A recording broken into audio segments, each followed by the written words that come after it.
me through how, now that you kind of had time to look at the film, how much of Washington can kind of be corrected moving forward? Oh, I think a lot of it, a ton of it. You know, they're a very good defense, very good defensive line, and good players. You know, about everything we can correct, everything we can fix, but we got to work at it. You know, sometimes good players will expose your weaknesses, and then you can't do things differently. You know, sometimes you try harder in the game, and that just makes things worse, and that's a little of what we did. In terms of, just the physicality, Jonathan talked about it yesterday, not winning those physical battles. Was it comparable to Utah in that regard, and just the sense of not being able to win up front? Somewhat similar, and again, I don't look at it as our guys losing, being mismatched. I look at it as we're not executing. We're not doing the things we need to do fundamentally, how we need to execute our things, put ourselves in the best positions. And so that part of it easily we can fix.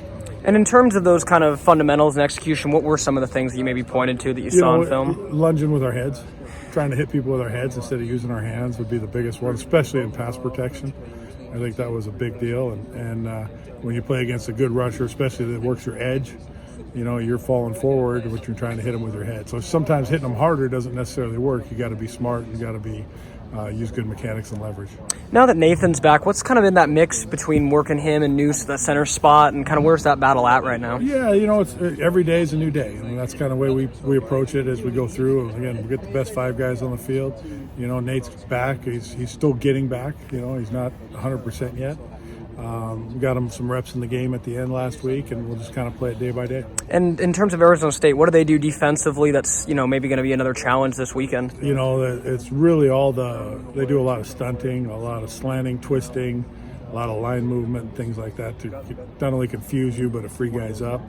And so we got a tall order to work all that stuff out. And then lastly, can you just kind of talk about Gus and Blake, as seniors headed into their last game here, what they've meant to you since you've got here and, helping build this program and getting it on the right track? Those 2 guys are phenomenal young men, football players, people.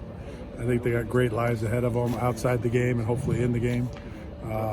They're both smart, intelligent guys, and I can't say enough of how they've bought into what we came in and from day one and saw the vision and have worked and been great leaders, and that's why they're voted captains, and can't say enough good things about both those guys.